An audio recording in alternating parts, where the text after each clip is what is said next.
Здравствуйте. В эфире новости Татарстана, в студии Даяна Саитова. И вначале коротко о главных темах выпуска. Не заметил, не было места справа или просто громкая музыка? Не услышал, САП стоит. Музыка громкая, просто справа. Вместе с полицейскими и спасателями в рейд «Уступи дорогу» вышел и Салават Мухаммадулин. Поймали с поличным. Прошу выйти из машины, остановить сброс отходов. Какую цену теперь заплатят виновные за регулярный сброс нечистых вод в Столичинском районе, расскажет Наталья Мезина. Квадратные метры счастья. Сколько человек сегодня получили ключи от новых квартир в Салават-Купере, расскажет Рамиль Галиулян. Новые жители акватории Волги. Древняя рыба, ее совершенно практически уже нет. Кто они, расскажет Алия Хайрудинова. В Татарстане выявили максимальное за последние 4 месяца число случаев коронавируса. За сутки заболели 48 человек, 46 из них контактные. Таким образом, общее число случаев заражения в республике почти 8 тысяч человек. Об этом сообщает Республиканский оперативный штаб. В России сегодня вновь почти 16 тысяч инфицированных, причем каждый четвертый не имел никаких симптомов. В Москве сегодня 4413 больных, почти столько же, сколько и днем ранее. Рост в Санкт-Петербурге – 697 случаев. В Нижегородской области 354 человека заболели за сутки. В Саратовской 183 заразившихся, днем ранее здесь было 165. У соседей в Мариэл стабильно свыше 50. В Чувашии 52, накануне здесь было 45. В Ульяновской области 185 человек за сутки получили диагноз ковид. В Татарстане сейчас темп прироста заболеваемости коронавирусом 0,6% за сутки. Еще один дополнительный госпиталь для ковидных пациентов развернули на базе терапевтического отделения медико-санитарной части КФУ. Пока он рассчитан на 80 пациентов, но может расшириться и до 110. Первые 30 заболевших поступили в госпиталь уже накануне. Есть среди них и преподаватели университета. В самой клинике есть все необходимое для лечения от коронавирусной инфекции, в том числе и 15 аппаратов искусственной вентиляции легких. В оснащении огромную помощь оказало Министерство здравоохранения нашей республики. И есть специалисты, которые ранее работали в аналогичных госпиталях. Сегодня они работают в Республиканской клинической больнице, большой РКБ, как мы его называем между собой. И они в онлайн-режиме осуществляют координацию нашей работы на сегодняшний день и выступают в качестве распределителя пациентов. Число вызовов скорой помощи выросло, как выросло и количество жалоб на автохамов. Громкая музыка, не заметил или не смог перестроиться. Так оправдываются автолюбители, которые не уступают дорогу медикам и спасателям. В республике за 9 месяцев этого года составлено больше 120 протоколов за непропуск автомобилей со спецсигналами. Сегодня полицейские вышли в рейд. В качестве приманки использовали пожарную машину, ведь каретам скорой помощи сейчас не до учений. Сложно представить, с каким трудом они добираются по экстренному вызову. Салават Мухаммадулин увидел, чем опасно равнодушие на дорогах. За этой «Газелью» мы ехали почти полминуты, пока водитель в конце концов не уступил дорогу пожарной машине. Но было уже поздно. В итоге к обочине и разговор с полицейскими. Спорить с ними водитель не стал. Причина нарушения совсем не аргумент. Да нет, просто не заметил, не услышал, САП стоит. Музыка громкая, просто справа. САП – это сабвуфер, акустическая система. Громкая музыка, по словам спасателей, одно из самых частых оправданий. Кто-то не обращает внимания, слушает громкую музыку, по телефону болтает и, как говорится, не обращает на данные сигналы. Любая минута стояния в пробках – это очень серьезно сказывается на человеческую жизнь. И неважно, это скорая или пожарная машина в зеркале заднего вида. Если включены спецсигналы со звуком, пропустить – это обязанность. Интересно, что даже во время рейда в пожарной машине находятся спасатели на случай, если вдруг поступит вызов. Серьезность нарушения понимают не все. Вот, например, фургон упорно не уступает. За это его останавливают, и водитель говорит, что все было наоборот. Как я могу справа машина едет пропустить? Только машина подвинулась справа. Я сразу же сместился. Вы просто поворотник даже не включали, когда увидели пожарную машину. Ну, вот да, сейчас сами ехали там. Все я включил. То есть вы видели, все сознательно было? ничего не сознательно. Я все выполнил как положено.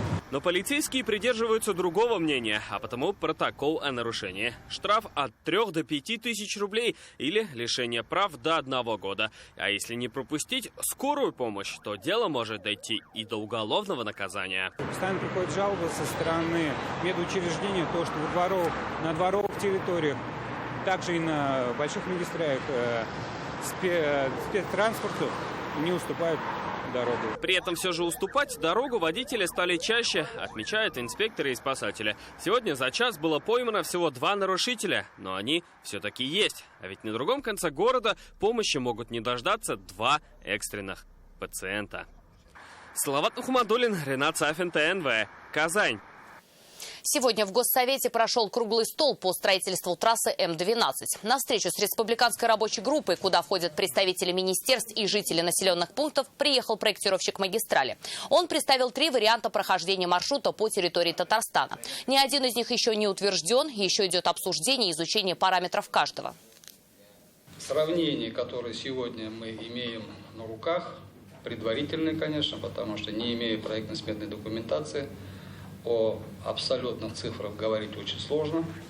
А проект и цифры – это только после того, как будет спроектирована и получена экспертиза. Все подробности смотрите в 21:30. Жители села Тюлячи уже 2-й год вынуждены дышать зловонием. Вместо зеленого луга и чистой речки Тюлячки, где раньше они пасли скот, теперь, говорят, болото и смрад. Все дело, утверждают они, в очистных истоках, которые сюда свозят. Причем, как говорят экологи, работают очистные без документов. Как они штрафовали нарушителя, а природоохранная прокуратура отменила штраф, в непростой истории разбиралась Наталья Мезина. Вот 2 года уже такой запах здесь стоит.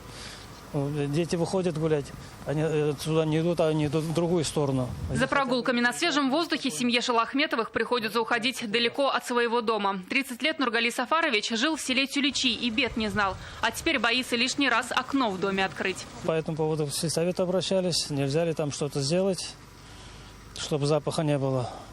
Никакого результата не было. В 50 метрах от дома Шалахметовых в прошлом году построили очистные сооружения. Но, как оказалось, чистотой там и не пахнет.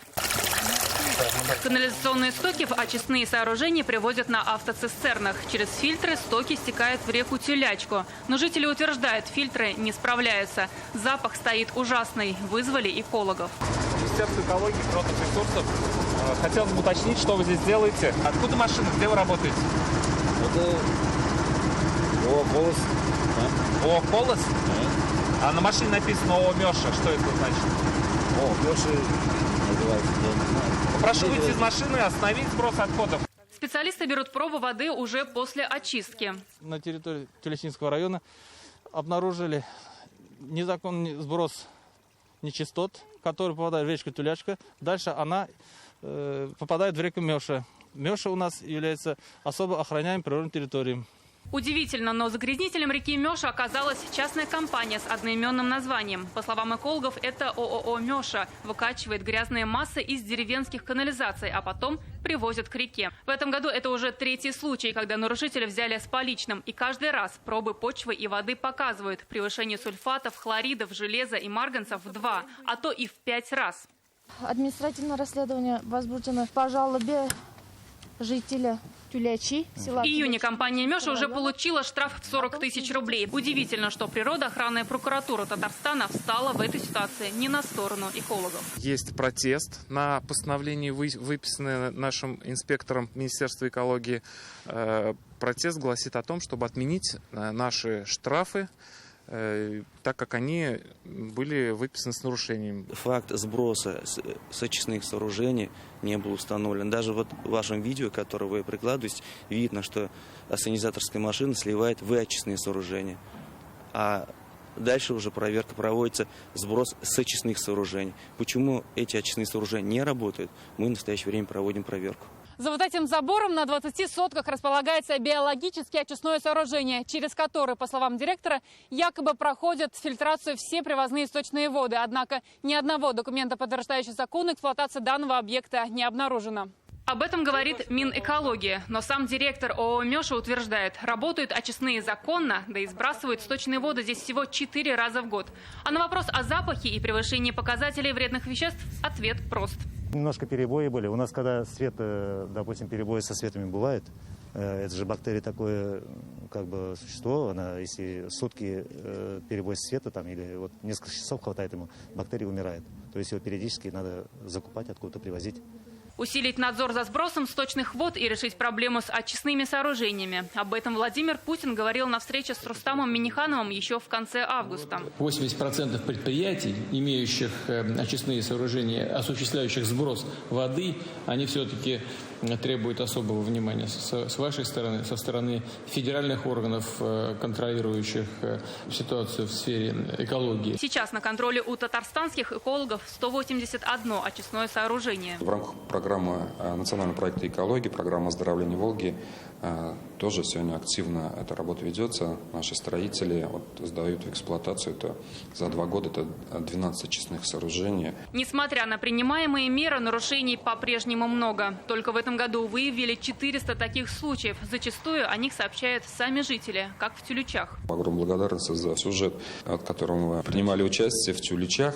Вот бывают и такие случаи, которые просто неочищенные сбрасывают в реки, а дальше уже попадает в особо охраняемые природные территории. Напомним, если у вас есть о чем сообщить экологам, звоните по телефону 8 843 267 68 67.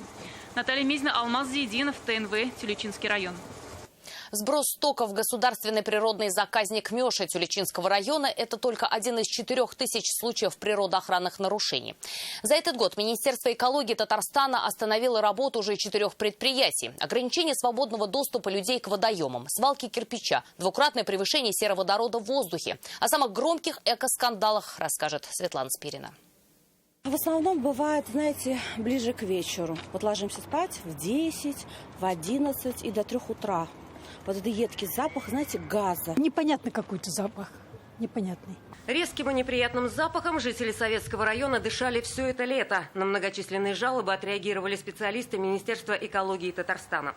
В начале октября на границе санитарно-защитной зоны Самосыровской свалки обнаружили двукратное превышение сероводорода в воздухе. Тогда проверка полигона твердых коммунальных отходов «Восточный» вскрыла и другие нарушения. Оказалось, разрешение на выброс мусора отсутствует уже год, а засыпку и рекультивацию проводили без соблюдения необходимых требований. В настоящее время вынесены административные штрафы, выдано предписание, и за короткие сроки полигон «Восточный» данные нарушения должен устранить, получить разрешение на выброс, прекратить орошение тела полигона неочищенным фильтратом. А это уже свалка в Тукаевском районе. Маски, перчатки, шприцы, халаты и банки. Мусорные мешки с таким медицинским содержимым нашли в лесопосадке жители. Люди говорили о проблеме и в соцсетях, обращались в прокуратуру и Роспотребнадзор республики. Выехали и экологи. Правда, свалку тайком кто-то успел ликвидировать. По данному факту собственнику земельного участка, главе поселения, выдано предписание на устранение нарушений. К сожалению, среди отходов подтверждающих документы собственника не было. И это только несколько наглядных примеров эко-нарушений. За этот год инспекторы Министерства экологии пресекли более 4000 фактов. Составлено столько же протоколов. Общая сумма ущерба природе более 54 миллионов рублей. Так, организация «Стройсервис» в Мамадышском районе вела незаконную добычу ископаемых на землях сельхозназначения. Теперь же, по решению суда, работа компании приостановлена. Судами республики приостановлена деятельность 4 предприятий, ведущих деятельность с нарушением предохранного законодательства. В ходе совместной работы с правоохранительными органами в первом полугодии текущего года возбуждено 16 уголовных дел по факту причинения вреда окружающей среде.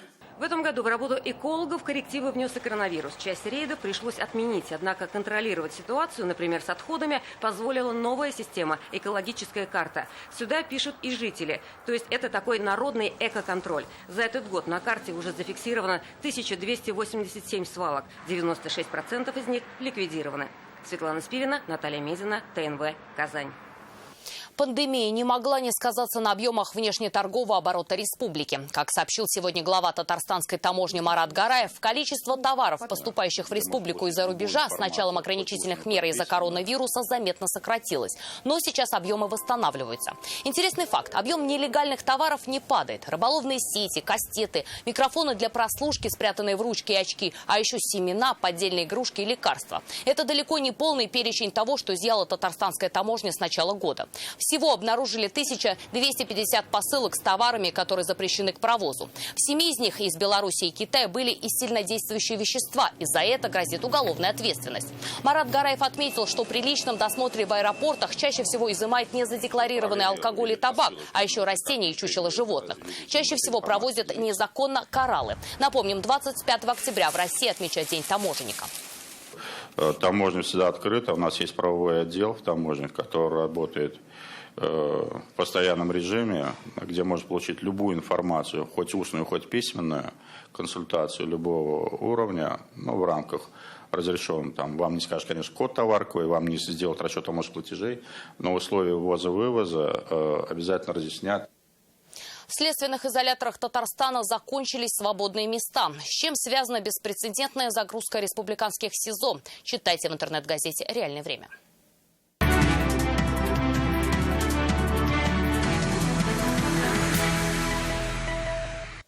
В первом чтении бюджет Татарстана на предстоящие 3 года Госсовет рассмотрит на сессии 29 октября. Об этом сегодня сообщили на президиуме. Детали главного финансового документа республики уже обсудили на заседаниях всех комитетов и парламентских слушаниях.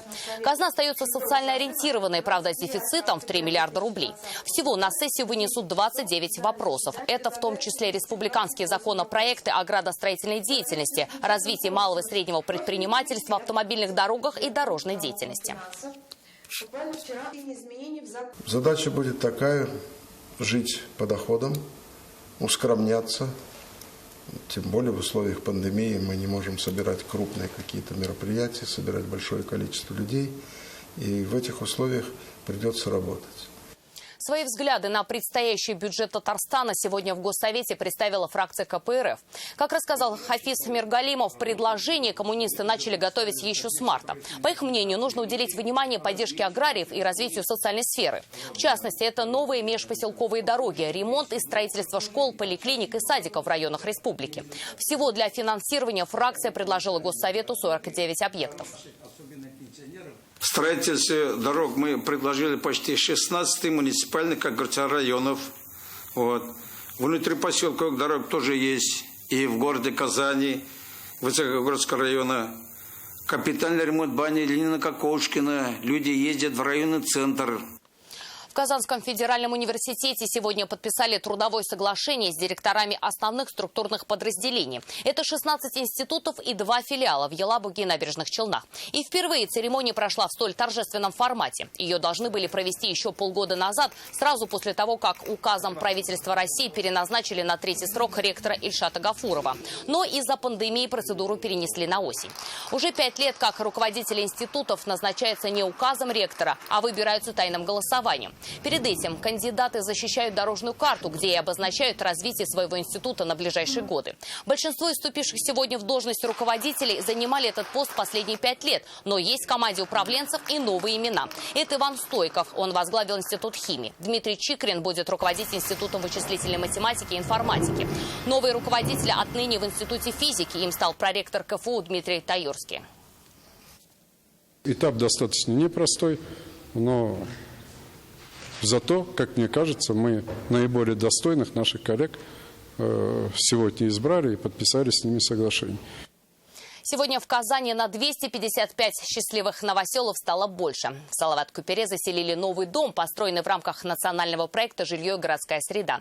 Все квартиры с чистовой отделкой. В них теперь будут жить соципотечники, молодые семьи и дети-сироты. Отметим, что с этого года президент Татарстана принял решение об удвоении количества жилья детям-сиротам до 600 квартир ежегодно. Рамиль Галиуллин был первым гостем у новоселов. Какой прекрасный вид открывается. Этим видом Никита Парфенов теперь сможет наслаждаться каждый день. Сегодня он получил ключи от новой однушки. Парень-сирота, вырос в детском доме. Говорит, квартира хоть и небольшая, зато своя. Сейчас, честно, шокирующее такое состояние немножко. Это хорошо, очень уютно, объемная квартира. До этого Никита квартиру снимал. Работает он сейчас в полиции и уверен, что теперь с надежным тылом сможет завести семью. Девушка уже есть. Обрадовались на днях. Все обсмотрели, все хорошо. Балкон вообще огромный просто. Фильтры воды, счетчики, регуляторы тепла. Квартира выполнена по новым стандартам. Все за счет инвестиций ГЖФ. Всего в этом году свои жилищные условия смогут улучшить 600 детей-сирот. Программа была расширена и модернизирована по поручению Рустама Миниханова. Квартиры предоставляют бесплатно. Первые 5 лет живут по договору найма. Потом квадратные метры переходят в собственность. До 2019 года ежегодно фонд обеспечивал жильем около 300 детей-сирот. С этого года президентом Татарстана Рустамом Минихановым принято решение об удвоении количества выдаваемого жилья. По нашим подсчетам, ликвидировать очередность среди детей-сирот в таких темпах можно будет в течение 3-4 ближайших лет. В новом доме не только квартиры с современной планировкой, но и придомовой инфраструктурой. Как видим, здесь и парковка, и детская площадка. Рядом 5 детских садов. В этом году собираются сдать еще 2. Плюс лицей почти на 1200 мест. В этой 17-этажке сегодня ключи от квартир получили 255 семей. Помимо сирот здесь будут жить соципотечники, работники предприятий и молодые семьи. Как раз по этой программе в свою двушку сегодня заехала и чета Забаровых. Стали в августе, за 3 месяца получили квартиру. Светлые, красивые. Это уж посвободнее, и комнату можно выделить каждому почти. Всего в этом году по национальному проекту «Жилье и городская среда» будет построено 130 домов. Новые квартиры получат без малого 5000 татарстанских семей. Рамиль Галиуллин, Адель Мандубаев, ТНВ, Казань. Цифровизация, развитие взаимодействия и 75-летие Победы во Второй мировой войне. Эти темы стали главными на 5-м форуме молодых дипломатов стран БРИКС. Он сегодня открылся в Казани. Напомним, только накануне в столице республики завершился форум породненных городов БРИКС. И сейчас свою работу в онлайн и в офлайн начинают молодые дипломаты из России, Бразилии, Индии, Китая и ЮАР. Специально для них по случаю открытия форума записал видеообращение министр иностранных дел России Сергей Лавров. Он отметил, что по итогам обсуждения оценки предложений будут учтены при подготовке ноябрьской встречи лидеров стран «пятерки». Молодые дипломаты будут вместе работать до 24 октября. К дискуссиям в онлайн-формате подключатся и представитель российского МИДа Мария Захарова и спецпредставитель российского дипведомства Стивен Сигал. Символично, что местом встречи дипломатов «пятерки» стала столица Татарстана, город Казань, один из старейших городов России, в котором дружно живут представители разных народностей и религий. Это созвучно концепции БРИКС, объединяющей различные регионы мира и культурно-цивилизационные пространства. В республике идет масштабное обновление мастерских профколледжей. Деньги и оборудование приходят в рамках национального проекта образования. По итогу колледжи в дальнейшем смогут принимать соревнования WorldSkills. Один из них – Камский строительный имени Ботинчука. На обновленных площадках побывала наша съемочная группа.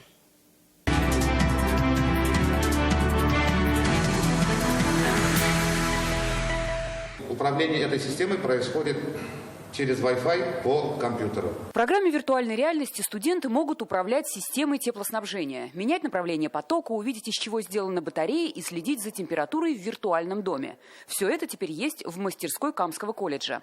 Все возможные проблемы мы можем смоделировать через программы и уже не ходить по морозам. Представлена здесь и система горячего и холодного водоснабжения на примере двухэтажного дома. Причем все работает по-настоящему. А новые приборы для измерения температуры воды студенты уже используют на практике. Мы сейчас можем обучать детей, обучать наших студентов системе отопления, системе водоснабжения, системы канализации. В мастерской по геодезии новые измерительные приборы позволяют создавать проект и заносить его данные в программу. Такое оборудование есть далеко не у всех строительных компаний Автограда. Как видите, если лазерное направление, мы его сможем увидеть до 500 метров. Преобразилась мастерская по малярным и декоративным работам. Раньше на практику студентам приходилось выезжать. Теперь же возможность отточить мастерство рядом. И больше не нужно шлифовать стены вручную. Ее с помощью вот этого пылесоса шлифуют. Вот у нее такая вот насадка шлифовальная. Ее шлифуют, и она сразу всасывает. На полное обновление мастерских колледж получил 37 миллионов рублей. В целом же в этом году обновят базы 6 профколледжей республики. Светлана Звонарева, Виктория Евсеева, Ильнар Бустафин, ТНВ, Набережные Челны. Специальная температура, особое меню и при этом минимальная выживаемость. Сегодня в Волгу выпустили 32 тысячи мальков царской рыбы стерляди. Она до сих пор в Красной книге. Выпускают ее в реке много, но вот выживают лишь от 2 до 5%. Что мешает восполнению рыбных ресурсов одной из самых больших рек страны, выясняла Алия Харудинова.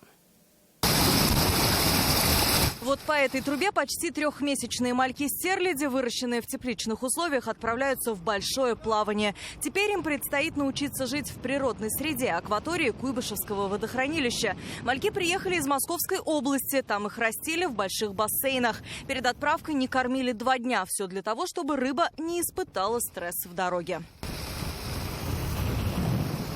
Уже в Татарстане в емкости выравнивают температуру. Она должна соответствовать температуре воды в Волге. Сейчас это 7 градусов. Все для комфортной адаптации 32 тысяч мальков. Стерляди – древняя рыба, и так как ее совершенно практически уже нет, это на 4-й, по-моему, категория у нас занесена в Красную книгу, вот, мы стараемся больше ее выпускать. При всем, что мы выпускаем такое большое количество, то есть мы восполняем. Получается, идет как бы круговорот. Выпуск мальков рыб или по-другому зарыбление – это восполнение ресурсов, потерянных при работах в акватории, например, при добыче песка. С начала этого года выпущено 900 тысяч мальков различных видов рыб. То есть это в основном стерлядь, сазан и толстолобик. На общую сумму 35 миллионов рублей. Цифры по сравнению с прошлым годом выросли в несколько раз. Раньше запускали всего около 500 000 мальков. Приживаются они от 2 до 5%. Связано это со многими факторами. От естественной гибели до браконьерства. Ежедневно сотрудниками отдела государственного контроля, надзора и охраны водных биологических ресурсов по Республике Татарстан проводятся рейдовые мероприятия по выявлению и пресечению фактов браконьерства. На сегодняшний день за 2020 год выявлено около 1500 нарушений, в том числе около 100 нарушений, имеющих признаки уголовного преступления. Помимо села Отары, сегодня мальков выпустили еще в набережных Челнах, Чистополе, Арске и Лаишево. Алия Хайрудинова, Алина Сысоева, Александр Вольнов, ТНВ, Казань. А у нас на этом все. Еще больше новостей в наших соцсетях ВКонтакте, Инстаграм. Сейчас прогноз погоды. До встречи.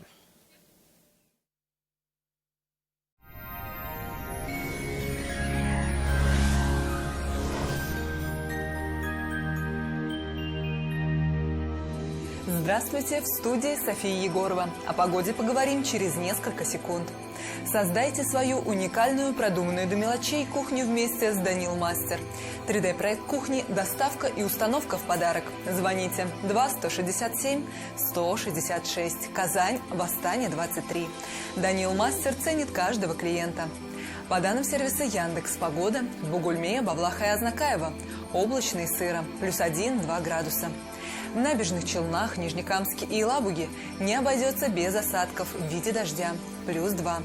В Агрызе, Менделеевске, Актаныше ожидается облачная погода, пройдет дождь, +1-3 градуса.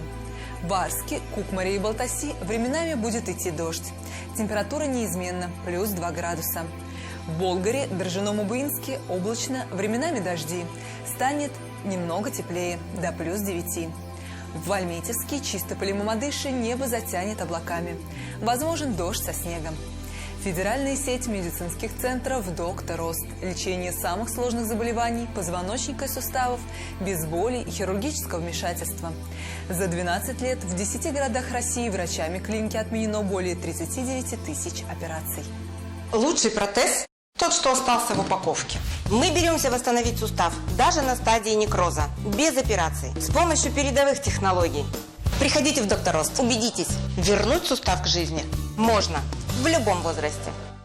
Покупай выгодно в аптеках «Фарма Импекс». Дитролекс – 1172 рубля. Визин – 293 рубля. Крион – 10233 рубля. Выбирай ближайшую аптеку. Аптеки «Фарма Импекс». Аптеки низких цен. У жителей нашей республики есть возможность позаботиться о своем здоровье без значительных финансовых затрат. С 1 по 31 октября в аптеках низких цен «Фарма Импекс» проходит акция «Купи выгодно». Берегите себя и своих близких. В Казани в предстоящие сутки будет облачно. Ожидается дождь. Ночью около 0. Днем 4 градуса выше 0.